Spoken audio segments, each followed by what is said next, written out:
Hi guys, आज इस video में हम बात करेंगे पूनावाला फिनकॉर्प के जो Q1 FY27 का रिजल्ट आया है और जो मैनेजमेंट का कॉन कॉल हुआ है उस बारे में हम बात करेंगे।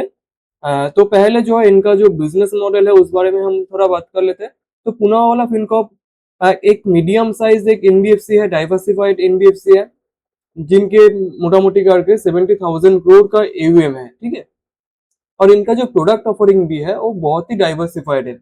लाइक इनका लोन अगेंस्ट प्रॉपर्टी भी है, देन इंस्टेंट कंज्यूमर लोन है, बिजनेस लोन है, सप्लाई चेन लेंडिंग है, और पिछले कुछ क्वार्टर से 4-5 क्वार्टर से जो है इन्होंने गोल्ड लोन की तरफ भी बहुत ही इंपॉर्टेंस दिया। ठीक है, जो कि ना बहुत सारा लेंडर ही सेम थिंग कर रहा है कि गोल्ड लोन को तो सभी लोग जो है बहुत ही इंपॉर्टेंस दे रहा है। तो यही है इनका जो बिजनेस मॉडल। फिर तो हम इनका जो रिजल्ट है उस बारे में बात कर लेते हैं। तो पहले जो है एवीएम का ग्रोथ, अगर हम इनका एवीएम का अगर ग्रोथ देखेंगे, जस्ट अ मिनट, ईवीएम का अगर अगर हम ग्रोथ देखेंगे पिछले कुछ क्वार्टर से ही जो है इन्होंने बहुत ही अच्छा एक ग्रोथ देखा है, बहुत ही एक हाई ग्रोथ देखा है। इस क्वार्टर में जो है 60% का लोन बुक ग्रोथ किया इन्होंने। पिछले क्वार्टर 2 क्वार्टर में 70% का लोन बुक का ग्रोथ दिखाया। तो इन्होंने बहुत ही स्पीड में जो है ईवीएम को अपना इंक्रीज कर रहा है। तो ऑब्वियसली एक चीज देखो, लेंडिंग बिजनेस में बहुत ज्यादा ग्रोथ भी अच्छा नहीं है और बहुत कम ग्रोथ भी अच्छा नहीं है। क्यों मैं बोल रहा हूँ? ऑब्वियसली अगर इनका जो अनसिक्योर्ड सिक्योर्ड मिक्स भी अगर हम देखेंगे तो सिक्योर्ड लोन मोटा मोटी करके 53% ऑफ द बुक है। 50, 53, 55 इस रेंज में रहता है सिक्योर्ड जो लोन बुक है। और जो अनसिक्योर्ड पार्ट है लोन बुक का, उसका रेंज मोटा मोटी करके 45 to 50% रहता है। तो एक बहुत बड़ा जो लोन बुक का एक पार्ट है वो अनसिक्योर्ड लेंडिंग में है। और आप अगर अनसिक्योर्ड लेंडिंग को अगर बहुत ही स्पीड में अगर ग्रो करते हो तो कोई भी प्रॉब्लम कभी भी आ सकता है। ठीक है, अगर आपका बुक सिक्योर्ड है, फुल्ली सिक्योर्ड है, तब तो आप ठीक है 60% 70% से ग्रो करो। तो क्योंकि कोई प्रॉब्लम होगा तो ऑब्वियसली पीछे जो है एक कोई ना कोई सिक्योरिटीज है। ठीक है, कोई ना कोई एक चीज है, वो प्रॉपर्टी हो सकता है, वो कोई गोल्ड हो सकता है। लेकिन अगर आप अनसिक्योर्ड लोन दे रहे हो और इतने स्पीड में दे रहे हो तो ऑब्वियसली एक तो डर जो है रहता ही है कि आगे जाके कोई प्रॉब्लम हुआ तो। और हमने देखा भी Q2 FY25 में जो प्रॉब्लम हुआ इनके साथ। तो यही वाला एक बात है, ये जो ग्रोथ रेट है इसके पीछे। अदरवाइज अगर ये लोग जो है, अगर इनका जो एसेट क्वालिटी है वो मैनेज कर लेते हैं ठीक ठाक करके, तब तो ये ग्रोथ रेट बहुत ही अच्छा है, ग्रोथ रेट है बहुत ही अच्छा, बहुत ही अच्छा। लगातार जो है इन्होंने एक हाई ग्रोथ दिखा है, 60% प्लस का ग्रोथ रेट दिखाया। गाइडेंस है मोटा मोटी करके 35 to 40% for next couple of years. लेकिन जो ग्रोथ रेट दिखाया इन्होंने बहुत ही अच्छा, जो गैप से मार्जिन से जो है अपना गाइडेंस को इन्होंने बीट करते रहा। ठीक है, लगातार जो क्वार्टर है वहां पर बीट करते रहा। गाइडेंस अगर हम बोले तो 35 to 40% का लोन बुक का गाइडेंस है मोटा मोटी करके। लेकिन ऑब्वियसली इन्होंने जो है पिछले कुछ क्वार्टर से बहुत ही अच्छा ग्रोथ रेट दिखाया, बहुत ही मार्जिन से गाइडेंस बीट कर रहा है।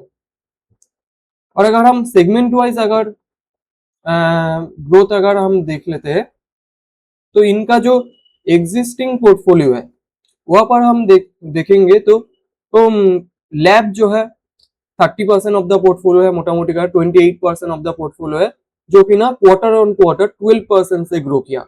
पूरा जो बुक है, पूरा जो ईवीएम बुक है, total EVM book quarter quarter on quarter around 11% से ग्रो किया, अराउंड 11% से ग्रो किया। लेकिन जो लैब का जो पोर्शन है, जो कि ना 30% ऑफ द बुक है, 28% ऑफ द बुक है, वो जो सेगमेंट है वहां पर 12% का ग्रोथ हमको दिखा। फिर इंस्टेंट कंज्यूमर लोन जो है, यहाँ पर जो इंस्टेंट कंज्यूमर लोन हमको दिख रहा है वो मोटा मोटी करके 19% है एवीएम का। ठीक है, जहां पर हमको 16% क्वार्टर ऑन क्वार्टर इंक्रीज देखने को मिला। तो हम अगर देखेंगे तो कंज्यूमर लोन जो है इन्होंने इस क्वार्टर में बहुत ही अच्छा रेट से ग्रो किया। यहाँ पर तो इंस्टेंट कंज्यूमर लोन है। फिर अगर हम देखेंगे नया प्रोडक्ट जो भी आया है वहां पर भी अगर हम देखेंगे तो नया प्रोडक्ट में कंज्यूमर ड्यूरेबल लोन जो है वहां पर भी हमको जो तो है बहुत ही अच्छा एक ग्रोथ रेट देखने को मिला, जो कि ना 50% का एक ग्रोथ रेट हमको क्वार्टर ऑन क्वार्टर लेवल में देखने को मिला। तो जो है कंज्यूमर लोन को जो है इन्होंने बहुत ही अच्छा एक रेट से ग्रो किया। फिर गोल्ड लोन को भी अगर हम देखेंगे तो 40% के क्वार्टर ऑन क्वार्टर रेट में ग्रो किया। और अगर गोल्ड लोन का अगर सेगमेंट भी अगर देखेंगे तो पूनावाला फिनकॉर्प जो है गोल्ड लोन को बहुत ही इंपॉर्टेंस दे रहा है, क्योंकि पिछले एक साल में 400 जो है 400 ब्रांचेस इन्होंने खोल दिया गोल्ड लोन का। तो गोल्ड लोन जो है एक एक बात तो अच्छा है कि गोल्ड लोन का जो यील्ड है वो भी बहुत ही अच्छा है, एक यील्ड आता है गोल्ड लोन से। तो उस बारे में भी अगर हम देखेंगे तो अच्छा है गोल्ड लोन का जो ये, और सिक्योर्ड भी है। तो बहुत ही अच्छा एक सेगमेंट है गोल्ड लोन। और पूनावाला अगर आगे जाके भी गोल्ड लोन को अच्छा इम्पोर्टेंस देगा तो ऑब्वियसली ओवरऑल बुक को बहुत ही अच्छा एक फायदा मिलेगा, क्योंकि सिक्योर्ड है प्लस हाई ग्रोथ भी आता है गोल्ड लोन से, हाई यील्ड भी आता है। Secured plus high yield is very rare. तो ये तो एक बात है कि गोल्ड लोन को ये लोग बहुत ही इंपॉर्टेंस दे रहा है। फिर अगर हम एडुकेशन लोन अगर देखेंगे तो एडुकेशन लोन भी क्वार्टर ऑन क्वार्टर जो है 48% का इंक्रीज हमको देखने को मिल रहा है। ठीक है, तो मोटा मोटी करके जो है मेनली अगर हम जो एग्जिस्टिंग पोर्टफोलियो है जहां पर हम देखेंगे, यहाँ पर हम देखेंगे तो loan against property stand out करता है। फिर consumer loan, instant consumer loan stand out करता है, बहुत ही अच्छा एक परफॉर्मेंस हमको देखने को मिला। फिर अदर जो सेगमेंट है वो बहुत कुछ नहीं किया, ज्यादा कुछ नहीं किया, मोटा मोटी करके बहुत ही कम करके ग्रोथ दिखाया। लेकिन जो ये दो जो सेगमेंट है लोन अगेंस्ट प्रॉपर्टी और इंस्टेंट कंज्यूमर लोन, ये बहुत अच्छा किया। फिर जो न्यू प्रोडक्ट्स है वहां पर शॉपकीपर लोन के अलावा एवरी सेगमेंट बहुत ही अच्छा किया। सभी जो सेगमेंट है प्राइम पर्सनल लोन जो है, गोल्ड लोन जो है, एडुकेशन लोन जो है, कंज्यूमर ड्यूरेबल लोन है, सभी मोटा मोटी करके बहुत ही अच्छा है ग्रोथ दिखा क्वार्टर ऑन क्वार्टर लेवल पे। ठीक है, तो ये एक बात है। तो ओवरऑल जो एवीएम का ग्रोथ है बहुत ही अच्छा है, लेकिन एक कंसर्न जो रहता है जो कि ना पहले भी इनके साथ हो गया था Q2 FY25, जहां पर बहुत ही बड़ा एक प्रॉब्लम आ गया था इनका, और आगे आगे जाके भी डिस्कस करेंगे हम। लेकिन हाँ, ऑब्वियसली अगर इनका जो एसेट क्वालिटी है वो अगर ठीक ठाक रहेगा तो कोई भी प्रॉब्लम नहीं है। और इनका अगर मैनेजमेंट मैनेजमेंट भी अगर हम देखेंगे तो इनका मैनेजमेंट बहुत ही अच्छा है। एचडीएफसी से ही मोटा मोटी बहुत सारा जो है टॉप मैनेजमेंट आया है। तो ऑब्वियसली मैनेजमेंट भी अच्छा है, तो आगे जाके हमको ऑब्वियसली देखना पड़ेगा कि कैसा है। फिर हम आते हैं एसेट क्वालिटी में। तो एसेट क्वालिटी में पहले अगर हम देखेंगे तो कलेक्शन एफिशिएंसी, कलेक्शन एफिशिएंसी जो है हम अगर देखेंगे तो ओवरऑल कलेक्शन एफिशिएंसी जो है Q2 FY25 में प्रॉब्लम हुआ था पूनावाला का। तो पूनावाला का जो ओवरऑल जो एसेट क्वालिटी है, कलेक्शन एफिशिएंसी हो, जीएनपी एनएनपी हो, जो कि ना आगे जाके हम बात करेंगे, तो ओवरऑल जो एसेट क्वालिटी है वो प्री जो क्राइसिस लेवल था Q2 FY25 से पहले जो लेवल था वहां पर फिर से पहुंच गया है। ठीक है, तो ये एक अच्छा बात है कि जो प्रॉब्लम हुआ था Q2 FY25 वो उससे ये जो बिजनेस है उभर के आया, तो ये एक अच्छा बात है। अगर हम कलेक्शन एफिशिएंसी देखेंगे तो कलेक्शन एफिशिएंसी जो है फिर से बहुत ही अच्छा एक लेवल पे आ गया 99.6%, जो कि ना मल्टी क्वार्टर हाई है। अगर हम देखेंगे तो मल्टी क्वार्टर हाई, तो एक अच्छा बात है। कलेक्शन एफिशिएंसी अगर बढ़ेगा तो ऑब्वियसली ओवरऑल जो एसेट क्वालिटी है वो अच्छा ही होगा।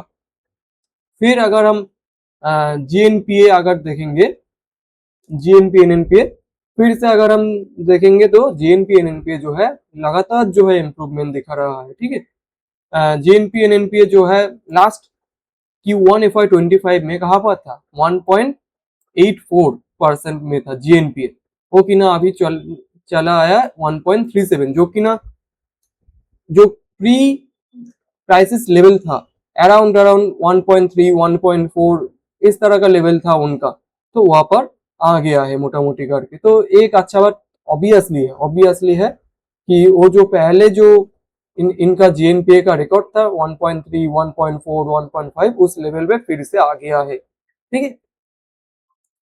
एनएनपीए भी अगर हम देखेंगे तो पहले जैसा ही हो गया, अभी मिडिल में ऑब्वियसली बहुत ही बढ़ गया था, लेकिन अभी जो है 0.7% जो है बहुत ही अच्छा एक नंबर है ऑब्वियसली। पिछले पहले भी जब एक क्राइसिस नहीं हुआ था तभी जो है 0.7% एनएनपीए लेवल इनका नॉर्मल लेवल है। तो नॉर्मल नॉर्मल की तरफ जो है एसेट क्वालिटी आ रहा है, तो एक अच्छा बात है। फिर क्रेडिट कॉस्ट भी अगर हम देखेंगे, तो यहाँ पर भी जो है इम्प्रूवमेंट हमको देखने को मिलता है। तो ऑब्वियसली अगर कलेक्शन एफिशिएंसी अच्छा होगा, अगर जीएनपी एनएनपी अच्छा होगा, तो क्रेडिट कॉस्ट तो अच्छा होगा ही, है ना। क्रेडिट कॉस्ट तो ऑब्वियसली अच्छा होगा, कलेक्शन एफिशिएंसी अगर अच्छा होते लगा तो ऑब्वियसली जीएनपी भी अच्छा होने लगेगा और आगे जाके क्रेडिट कॉस्ट भी जो है अच्छा होने लगेगा। तो हमको ये देखने को मिल रहा है कि क्रेडिट कॉस्ट जो है 2.4% के आसपास चला है, जो कि ना मल्टी क्वार्टर लो है। अगर हम देखेंगे तो इनका जो पीक हुआ था मोटा मोटी करके Q2 FY25 जो प्रॉब्लम हुआ था, Q3 FY25 वहां पर 4.8% का क्रेडिट कॉस्ट था। मतलब इनसे करंट लेवल से डबल जो है क्रेडिट कॉस्ट था। तो एक बात है, क्रेडिट कॉस्ट भी जो है लगातार इंप्रूवमेंट दिखा रहा है। तो एसेट क्वालिटी में अगर हम बात करेंगे तो एसेट क्वालिटी तो लगातार अच्छा हो रहा है, आगे जाके भी हमको दिखना पड़ेगा, क्योंकि हमको इस जो कंपनी है पूनावाला फिनकॉर्प में चोक कान खोला रख के जो है एनालाइज करना पड़ेगा, ट्रैक करना पड़ेगा, क्योंकि ऑब्वियसली ये जो कंपनी है बहुत ही अच्छा स्पीड में, बहुत ही हाई स्पीड में ग्रो कर रहा है। और ऑब्वियसली अगर आप 200 kmph में अगर आप गाड़ी चलाते हो, तो ऑब्वियसली अगर कोई भी थोड़ा मोड़ा भी इधर उधर रोड में प्रॉब्लम हुआ, अपने गाड़ी में प्रॉब्लम हुआ, तो वो तो ऑब्वियसली डेंजरस है, ठीक है।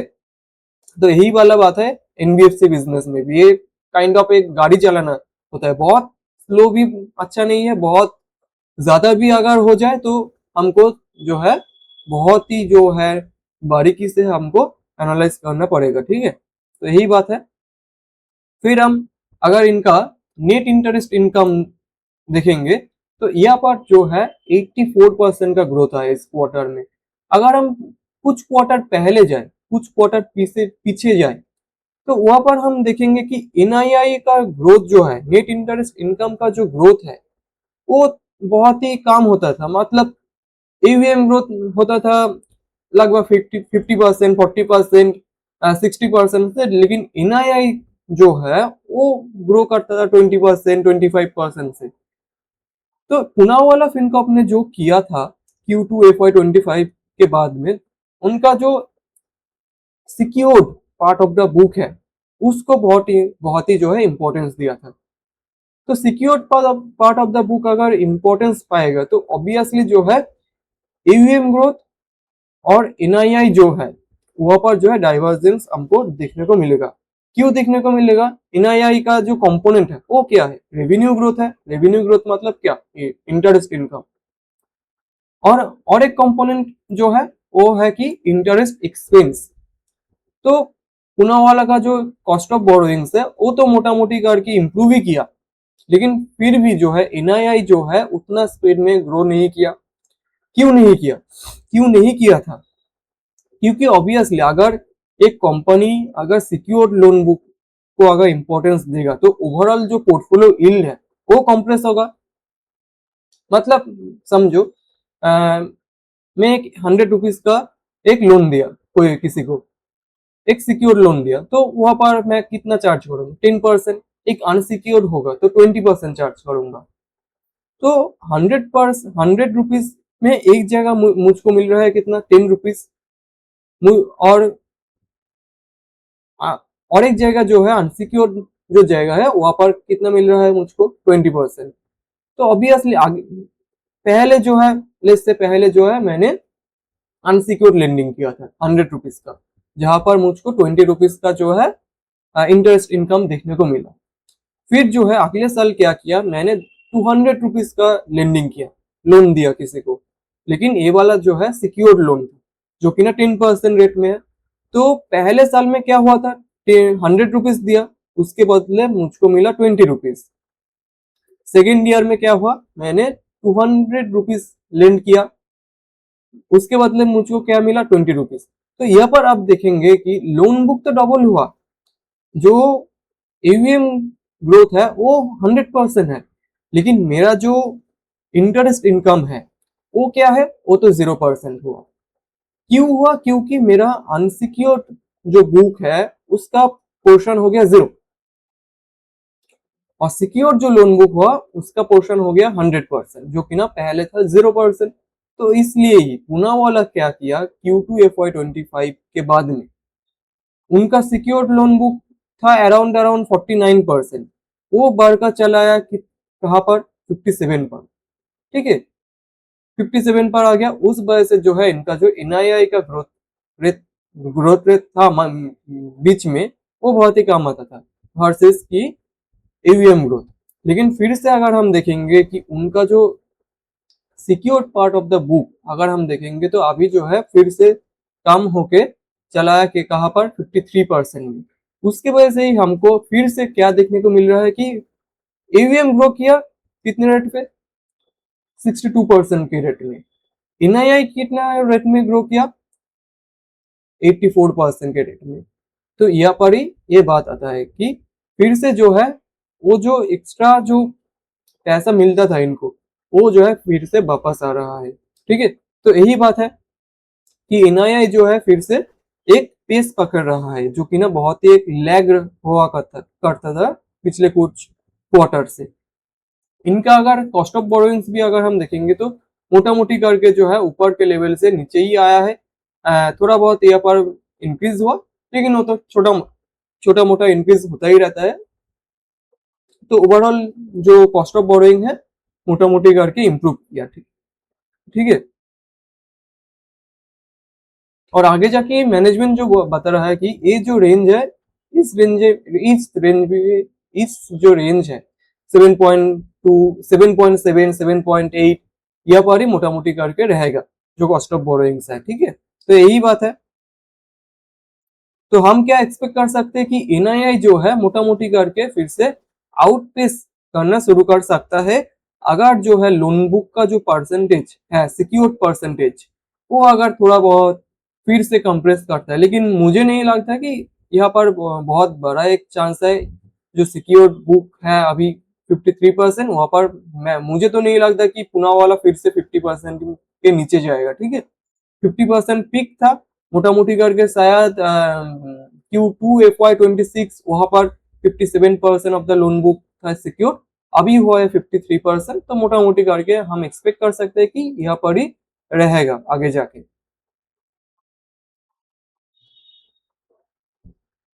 फिर अगर हम देखेंगे PPF, pre provisioning operating profit, जो कि ना एबिटा के बराबर है, एबिटा। तो अगर हम इनको भी देखेंगे तो यहाँ पर बहुत ही एक ह्यूज जंप आया है ग्रोथ रेट में, जहां पर हमको देखने को मिल रहा है 140% का एक ईयर ऑन ईयर ग्रोथ आया है पीपीओपी में। ठीक है, तो एक बहुत ही अच्छा एक चीज है। एनआईआई ग्रोथ तो हुआ ही है, पीपीओपी का 140% का ग्रोथ रेट का मतलब क्या है, मतलब ये है कि इनका जो ऑपरेटिंग लेवरेज है, ये ऑपरेटिंग लेवरेज गेन कर रहा है। और हमको ये देखने को भी मिलता है, अगर हम आगे जाके भी देखेंगे ओपेक्स टू एवीएम अगर हम देखेंगे तो यह बात जो है लगातार जो है 4.8% हुआ करता था पिछले जो ईयर ऑन ईयर के नंबर है Q1 FY26 है वहां पर 4.8 हुआ करता था, वो अभी गिर के कितना हो गया 4.06%। तो जो है ऑपरेटिंग लेवरेज इनको मिल रहा है, ह्यूज लेवल पे ऑपरेटिंग लेवरेज मिल रहा है। ठीक है, तो एक चीज है। अगर हम कॉस्ट टू इनकम को भी देखेंगे तो यहाँ पर भी 57% कॉस्ट टू इनकम हुआ करता था पिछले साल Q1 में, वो गिर कर कहा चला है 44. 6% में 44.6% में चला आया। तो ऑपरेटिंग लेवरेज इनको लगातार जो है मिल रहा है, ठीक है। उसके वजह से ही जो है हमको दिख रहा है कि पीपीओपी में जो है 140% का जो है ग्रोथ रेट हमको देखने को मिल रहा है, ठीक है। ये वाला बात है। क्यों ऑपरेटिंग लेवरेज मिल रहा है? ऑब्वियसली इनका जो गोल्ड लोन का जो ब्रांचेस ओपन किया था वहां पर 400 ब्रांचेस जो है लगातार जो है एक साल से जो है इंक्रीज किया, 0 से 400 तक इंक्रीज किया गोल्ड लोन ब्रांचेस। तो वहां पर भी अगर हम देखेंगे तो वहां पर ऑब्वियसली धीरे धीरे करके जो है ऑपरेशनल जो एफिशिएंसी आएगा, जो एयूएम पर ब्रांच एयूएम जो इंक्रीज होगा वहां से ही ऑपरेटिंग लेवरेज इनको मिलेगा। और इनका जो मोटा मोटी करके बिजनेस है वो तो मोटा मोटी करके ऑनलाइन बिजनेस ही है, ठीक है। तो वहां पर जो है इनको ऑपरेटिंग लेवरेज आगे जाके भी मिल जाएगा, ठीक है। तो ये एक बात है। तो हमने क्या देखा कि इनको बहुत ही अच्छा एक ऑपरेटिंग लेवरेज मिल रहा है पीपीओपी में। तो बहुत ही ऑब्वियसली पीपीओपी बहुत ही अच्छे रेट से ग्रो किया। ओपेक्स टू एयूएम जो है ऑब्वियसली मैंने बोला कि लगातार जो डिक्रीज हो रहा है। तो ये है कि ऑपरेटिंग लेवरेज। फिर जो है ये सारा जो हम बात किए कि कॉस्ट ऑफ बोरोइंग्स मोटा मोटी करके सिमिलर होगा, जो सिक्योर जो लोन बुक का जो पार्ट है वो शायद आगे जाके बहुत ज्यादा नीचे नहीं जाएगा। तो इसका ही जो रिजल्ट है, इसका ही जो बाई प्रोडक्ट है वो हमको यहाँ पर देखने को मिल रहा है कि आरओए जो है वो जो है लगातार जो इंक्रीज कर रहा है। क्योंकि हम अगर क्रेडिट कॉस्ट भी देखेंगे तो अगर एसेट क्वालिटी अच्छा होगा तो उससे भी जो है आरओए इंक्रीज होगा। ऑपरेशनल एफिशिएंसी ऑपरेटिंग लेवरेज से भी आरओई जो है इंक्रीज हो रहा है।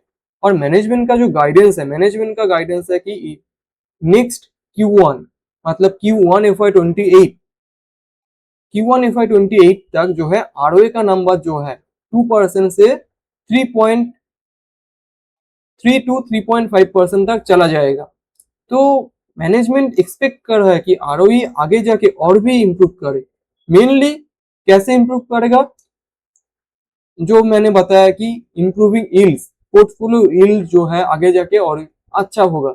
अच्छा नहीं होगा तो स्टेबल रहेगा। फिर जो है क्रेडिट कॉस्ट और भी अच्छा होगा।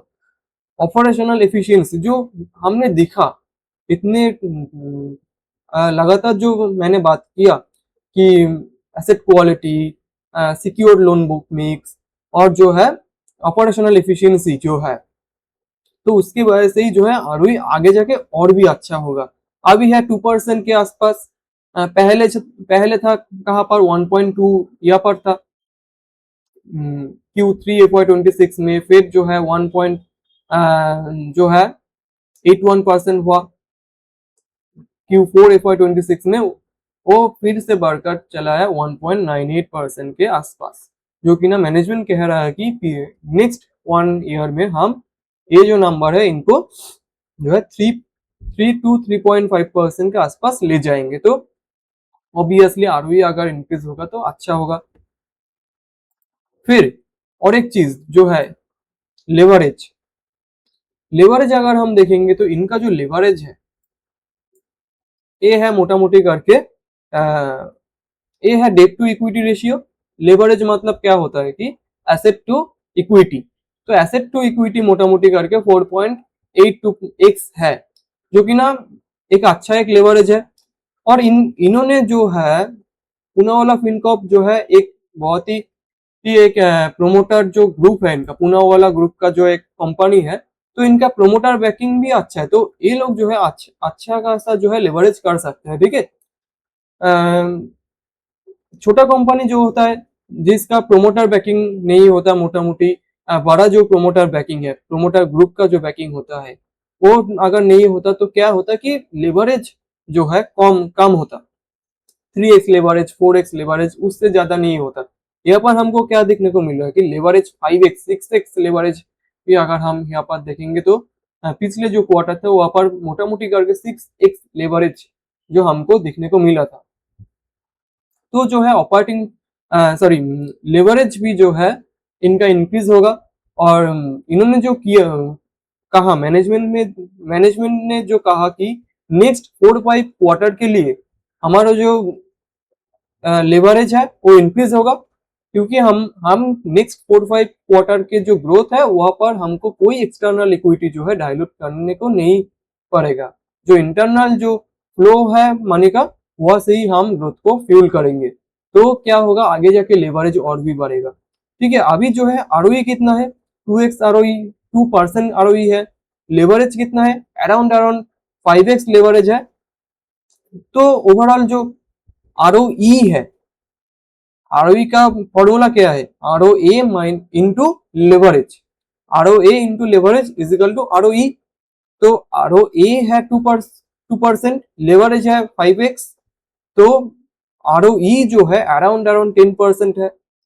आगे जाके मैनेजमेंट क्या कह रहा है कि हमारा आरओए जो है वो 3% के लगभग चला जाएगा, और लेवरेज जो है आगे जाके अगेन 6x लेवरेज जो है मोटा मोटी करके फिर से चला जाएगा। तो ROE 3% into leverage 6x equal to 18% ROE. तो अभी आरओई कितना है, अभी आरओई है अराउंड 10%। पिछले क्वार्टर में भी 10% के आसपास ही था, इस क्वार्टर में 10% के आसपास है। तो आगे जाके ये जो आरओई है ये इंक्रीज होके क्या होगा, 3 इंटू 6 इजिकल टू 18। तो यही वाला बात है, अगर एक कंपनी का आरओई अगर इंक्रीज होगा तो क्या होगा, उस कंपनी का रेटिंग होगा। तो ऑब्वियसली आगे जाके हम एक्सपेक्ट कर सकते हैं कि इनका जो आरओई है वो अराउंड 15%, 16%, 18% का एक आरओई ये लोग कर सकते हैं आगे जाके। ठीक है, तो ये एक बात है। और आरओई अगर अच्छा होगा तो ऑब्वियसली जो ओवरऑल जो कंपनी है वो तो अच्छा करेगा ही। फिर जो है अगर हम पैट को देखेंगे, पैट जो है फिर से वो जो पिछला जो क्राइसिस, प्री क्राइसिस जो पैट था वहां पर फिर से चला गया है। प्री क्राइसिस अगर हम पैट देखेंगे तो मोटा मोटी करके 300 के ऊपर ही इनका पैट होता था। ठीक है, वहां पर फिर से जो है 300 का जो लेवल है वहां पर पहुंच गया है। और आगे जाके क्रेडिट कॉस्ट अगर इम्प्रूव करेगा तो आरओई फिर से ऊपर की तरह, सॉरी पैट जो है फिर से इम्प्रूव करेगा। तो क्वार्टर ऑन क्वार्टर अगर हम देखेंगे तो 5x मोटा मोटी करके 5x जो है पैट हो गया है। ठीक है, क्योंकि ऑब्वियसली जो है यहाँ पर बहुत सारा प्रॉब्लम था इनको, यहाँ पर Q1 FY26 में बहुत सारा प्रॉब्लम था एसेट क्वालिटी की वजह से, लेकिन वो जो एसेट क्वालिटी का प्रॉब्लम है वो यहाँ पर कम होता हुआ दिख रहा है। उसके वजह से ही जो है 5x जंप हमको देखने को मिल रहा है यहाँ पर। तो पैट में भी बहुत ही अच्छा एक नंबर है इनको, और फर्दर इम्प्रूवमेंट हम एक्सपेक्ट कर सकते हैं। ऑब्वियसली अगर आरओई इंक्रीज होगा तो पैट तो इंक्रीज होना ही है, पैट को तो इंक्रीज होना ही है। तो यही वाला बात है। तो ओवरऑल जो नंबर आया है बहुत ही अच्छा एक नंबर आया है मोटा मोटी करके। लेकिन हाँ ऑब्वियसली कॉशियस हमको रहना पड़ेगा इस कंपनी के साथ साथ, क्योंकि इनका जो पहले भी बोला कि इनका जो ग्रोथ रेट है बहुत ही हाई ग्रोथ रेट है, जो कि ना थोड़ा बहुत डेंजरस तो है ही। इनका अगर वैल्यूएशन भी अगर हम देखेंगे तो 3.3x पीबी रेशियो में ट्रेड हो रहा है, जो कि ना मोटा मोटी करके अच्छा एक वैल्यूएशन है, ठीक ठाक वैल्यूएशन है। मैं कोई बाय एंड सेल रिकमेंडेशन नहीं दूंगा, लेकिन हाँ मोटा मोटी ठीक ठाक वैल्यूएशन ही है। आगे जाके हमको ट्रैक करना पड़ेगा, अगर एक कंपनी अच्छा करता है तो ऑब्वियसली वैल्यूएशन तो बढ़ेगा ही बढ़ेगा। वो तो कोई वो तो किसी का हाथ में ही नहीं है कि वैल्यूएशन को अटक के रखना। तो ऑब्वियसली एक कंपनी अगर इम्प्रूव करता रहेगा इस तरह, जिस तरह पिछले कुछ क्वार्टर से इम्प्रूव कर रहा है, लगातार कर रहा है, तो ऑब्वियसली आगे जाके जो है कंपनी बहुत ही बड़ा एक कंपनी हो सकता है। बायस फाइनेंस जैसा एक कंपनी मिल सकता है हमको, ये जो पूनावाला फिनकॉर्प है, क्योंकि बहुत ही एक एग्रेसिव एक जो है एनबीएफसी है ये पूनावाला फिनकॉर्प। तो अच्छा ही है, मोटा मोटी करके बहुत ही अच्छा एक कंपनी है। तो आगे जाके ट्रैकिंग हमको जो है लगातार करना पड़ेगा। तो यही बात है। तो फिर इस वीडियो में इतना ही। Thanks for watching.